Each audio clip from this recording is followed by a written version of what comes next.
KGF ಚಿತ್ರದ ಮೂಲಕ PAN India star ಆಗಿ ಮಿಂಚುತ್ತಿರುವ ರಾಕಿಂಗ್ ಸ್ಟಾರ್ ಯಶ್ ಇದೀಗ ಮತ್ತೊಂದು ಬಿಗ್ ಬಜೆಟ್ ಸಿನಿಮಾ ರಾಮಾಯಣ ಚಿತ್ರದಲ್ಲಿ ಕಾಣಿಸಿಕೊಳ್ಳುತ್ತಿದ್ದಾರೆ. ಇನ್ನು ಈ ಸಿನಿಮಾದ ಮೊದಲ ಗ್ಲಿಂಪ್ಸ್ ಬಿಡುಗಡೆಯಾಗಿದ್ದು ಯಶ್ ರಾವಣನ ಪಾತ್ರಕ್ಕೆ ಭಾರಿ ಮೆಚ್ಚುಗೆ ವ್ಯಕ್ತವಾಗ್ತಾ ಇದೆ.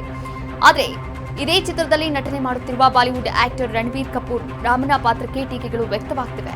ರಾಮಾಯಣ ಸಿನಿಮಾದ ಗ್ಲಿಂಪ್ಸ್ ಹೊರಬಂದ ಹೊತ್ತಲ್ಲೇ ರಣಬೀರ್ ಕಪೂರ್ ಹಳೆಯ ವಿಡಿಯೋವೊಂದು ಭಾರಿ ವೈರಲ್ ಆಗ್ತಿದೆ. ಇದರಿಂದಾಗಿ ರಣಬೀರ್ ರಾಮನ ಪಾತ್ರಕ್ಕೆ ಸೂಟ್ ಆಗಲ್ಲ ಎಂದು ನೆಟ್ಟಿಗರು ಕಮೆಂಟ್ ಮಾಡ್ತಾ ಇದ್ದಾರೆ. ಹಾಗಿದ್ರೆ ಆ ವಿಡಿಯೋದಲ್ಲಿ ಏನಿದೆ ಎಂದು ನೋಡುವುದಾದ್ರೆ, ನಟ ರಣಬೀರ್ ಕಪೂರ್ ಅವರು ತಾನು ಗೋಮಾಂಸ ಪ್ರಿಯ, ಗೋಮಾಂಸ ತಿನ್ನುವುದಾಗಿ ಒಪ್ಪಿಕೊಂಡಿದ್ರು. ಈ ಮೊದಲು ಮಾಧ್ಯಮವೊಂದಕ್ಕೆ ನೀಡಿದ ಸಂದರ್ಶನವೊಂದರಲ್ಲಿ ರಣಬೀರ್ ಕಪೂರ್ ಈ ಬಗ್ಗೆ ಮಾತನಾಡಿದ್ರು. ತಮಗೆ ಗೋಮಾಂಸ ಇಷ್ಟ ಎಂದು ಅವರು ಹೇಳಿದ್ರು. ಆ ವಿಡಿಯೋ ಮತ್ತೆ ವೈರಲ್ ಆಗ್ತಾ ಇದೆ. ಅದನ್ನ ಇಟ್ಕೊಂಡು ನೆಟ್ಟಿಗರು ಟೀಕೆ ಮಾಡ್ತಾ ಇದ್ದಾರೆ. ಈ ವಿಷಯಕ್ಕೆ ಸಂಬಂಧಪಟ್ಟಂತೆ ಪರ ವಿರೋಧದ ಚರ್ಚೆ ಶುರುವಾಗಿದೆ. ಗೋಮಾಂಸ ತಿನ್ನುವ ನಟನಿಂದ ರಾಮನ ಪಾತ್ರ ಮಾಡಿಸುವುದು ಎಷ್ಟರ ಮಟ್ಟಿಗೆ ಸರಿ? ಬಾಲಿವುಡ್ ಮಂದಿಗೆ ಏನಾಗಿದೆ ಎಂದು ಕೆಲವರು ಪ್ರಶ್ನೆ ಮಾಡ್ತಾ ಇದ್ದಾರೆ. ಈ ಬಗ್ಗೆ ರಣಬೀರ್ ಕಪೂರ್ ಅವರು ಇನ್ನೂ ಪ್ರತಿಕ್ರಿಯೆ ನೀಡಿಲ್ಲ. ಚಿತ್ರತಂಡದವರು ಯಾವ ರೀತಿ ಪ್ರತಿಕ್ರಿಯೆ ನೀಡುತ್ತಾರೆ ಎಂಬುದನ್ನು ಕಾದು ನೋಡಬೇಕಿದೆ.